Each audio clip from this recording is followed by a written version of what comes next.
YCP MLC Duvvada Srinivas ఇంటి వద్ద శుక్రవారం అర్ధరాత్రి హై డ్రామా చోటు చేసుకుంది.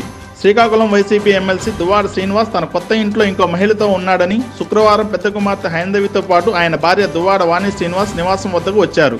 భార్య వాణి ఇద్దరు కుమార్తెలను ఇంట్లో రానివ్వడం లేదంటూ అర్ధరాత్రి ఇంటి ముందు గొడవకు దిగారు. ఇంటి గేట్లను బలవంతంగా తెరిచే ప్రయత్నం చేశారు. గేట్లు ఓపెన్ కాకపోవడంతో డోర్లను కట్టర్లతో కట్ చేశారు. ఆ తర్వాత లోపలికి వెళ్లారు. ఈ నేపథ్యంలో భార్య పిల్లలను బూతులు తిడుతూ వారిపైకి దువ్వాడ దూసుకెళ్లాడు. తన ఇంటిపైకి దాడి చేయడానికే వచ్చారంటూ దువ్వాడ శ్రీనివాస్ ఆరోపించాడు. ఈ సమయంలో దువ్వాడ శ్రీనివాస్ ఆయన భార్య వాణి మధ్య తీవ్ర స్థాయిలో వాగ్వాదం జరిగింది. సమాచారం అందుకున్న పోలీసులు శ్రీనివాస్ ఇంటి వద్దకు భారీగా చేరుకున్నారు.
పబ్లిక్ గా ఆవిడ ఒక మాట అన్నారు మేడం, మీరు అన్ని ఛానల్లో ఇచ్చిన ఇంటర్వ్యూలో కూడాను ఆవిడ తప్పుగా పట్టారు. కొంతమంది నేను ఒక మంచి డాన్స్ టీచర్ని, నేను చాలా మందికి విద్య నేర్పాను, అటువంటి నా పైన అపనిందనలు ఆరోపణలు చేస్తున్నారు, నేను చాలా మందిని ఇబ్బంది పెట్టాను, మహిళలతో తప్పుడు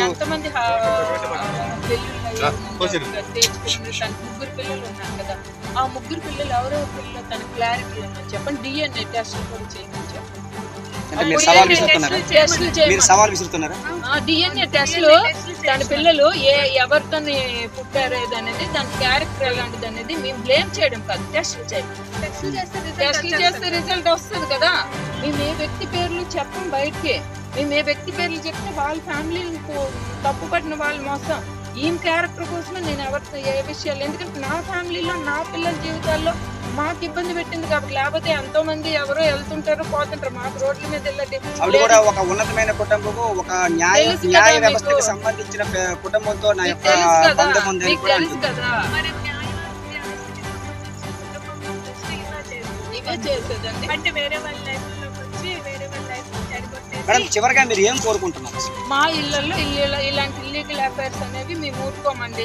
మేము పొలిటికల్ లీడర్స్ గా మాకు ఒక రిప్యుటేషన్ పద్ధతి పాడు ఉందండి. మా ఫ్యామిలీస్ ని మా పిల్లల్ని డ్యామేజ్ చేస్తానంటే మేము ఊరుకునే పరిస్థితి లేదండి. అదే మా ఫైనల్.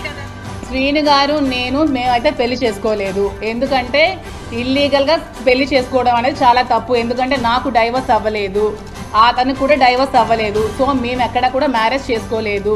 నేను అతనితో ఉంటున్నాను. అతను నాకు ఒక ఫ్రెండ్, ఒక ఫిలాసఫర్, ఒక గైడ్, అన్నీ అతనే నాకు. ఎందుకంటే నేను సూసైడ్ చేసుకోవాల్సిన సిచ్యువేషన్ వచ్చినప్పుడు నువ్వు అలా ఏం చేసుకోవద్దు, నేను ఉన్నాను, నీకు ధైర్యంగా ఉంటాను, నువ్వు అధైర్య పడుకో, నాకు ధైర్యాన్ని ఇచ్చి నన్ను అతను ఒక సెక్యూర్డ్గా ఉంచుతున్నారు. దాంట్లో తప్పేమీ లేదు కదా. నేను వాళ్ళ ఫ్యామిలీలో సహజీవనం ఎలా అవుతుందండి? అడల్టరీ అనుకోవచ్చు కదా. సహజీవనం అనేది పెళ్లి కాని వాళ్ళు చేసేది సహజీవనం అంటారు.